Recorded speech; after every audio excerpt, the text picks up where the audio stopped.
a un accord qui va démarrer du point de vue de son application en 2020. On est en train simplement de discuter les derniers détails pour que ce soit facile, ou en tout cas simple, à mettre en œuvre. Donc on n'a pas besoin de relance.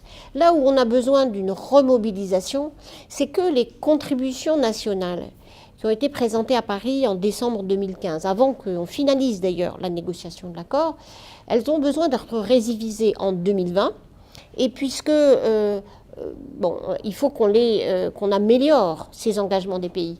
Donc, le remobilisation politique, on a 2 ans pour la faire.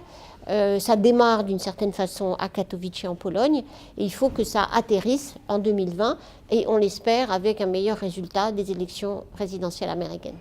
La finance a un rôle très important. D'abord, il faut rappeler que l'article 2 de l'accord de Paris, c'est faire réorienter toute la finance vers le développement vert et durable.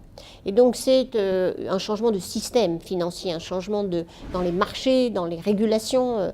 Et donc c'est considéré depuis le début comme un facteur majeur qui s'explique très bien. Il faut beaucoup d'investissements dans toutes sortes de domaines pour faire cette transition énergétique, pour développer des transports sobres en carbone, pour avoir une agriculture qui soit capable à la fois de stocker du carbone, mais aussi et de s'adapter au changement climatique. Donc la finance, c'est juste le moyen de faire toutes ces transformations. Alors ce qu'il y a d'intéressant depuis Paris, c'est non seulement le fait qu'on s'adresse aux finances publiques, à la solidarité internationale, comme d'habitude, si je puis dire, mais aussi parce qu'il y a la perception que c'est le système financier dans son ensemble qu'on doit réorienter. Et on le réoriente à la fois parce que cette finance publique, elle a comme objectif de plus en plus de mettre en œuvre, de faire levier sur le financement privé, mais aussi qu'il faut que les régulations d'ensemble sur la nature des portefeuilles d'investissement, sur les signaux économiques de marché financier, il faut que tout ça soit orienté vers la finance verte. Donc oui, la finance est centrale, il y a beaucoup d'outils qu'il faut mettre en place ou développer pour que ça marche, mais c'est tout à fait l'esprit profond de l'accord de Paris.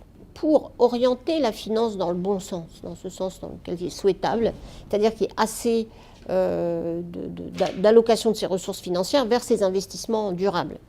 À la fois de point de vue de la solidarité internationale, c'est-à-dire qu'il y ait suffisamment d'investissements qui arrivent dans les pays en développement, dans tous les secteurs de développement, que ce soit, encore une fois, les transports, l'habitat, l'accès à l'eau, l'agriculture. Il faut à la fois, et en même temps, encore une fois, changer les orientations de ce qui est aujourd'hui investi dans des activités certes économiques, qui ont fait aussi le développement économique, mais qui sont vraiment le développement économique d'hier. Et on est encore dans une économie qui fonctionne comme au XIXe siècle, où on investit encore dans les ressources minières, dans les énergies fossiles, et pas dans les énergies de demain ou les modes de vie de demain. Donc il faut aussi qu'il y ait des signaux prix qui soient, qui donnent en tout cas le sens de la direction où ces investisseurs doivent aller.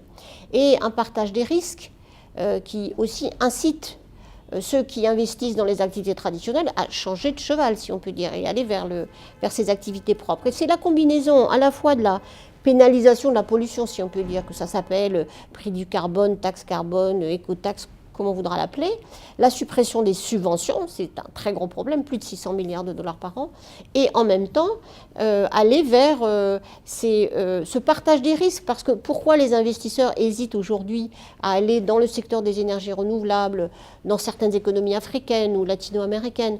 C'est les craintes, c'est la peur du risque. Et c'est tout ce qui est intéressant et qui se développe aujourd'hui, c'est ce partage du risque entre une finance publique qui peut parier sur la solidité de l'avenir de ces économies africaines et qui vient inciter les investisseurs privés à y aller, même s'ils ne connaissent pas le terrain aussi bien qu'ils le font ou qu'ils le perçoivent, que ce soit en Europe ou aux États-Unis. Et c'est ce mélange de pénalisation de la pollution et de partage des risques qui peut, à mon avis, faire que cette réorientation s'opère.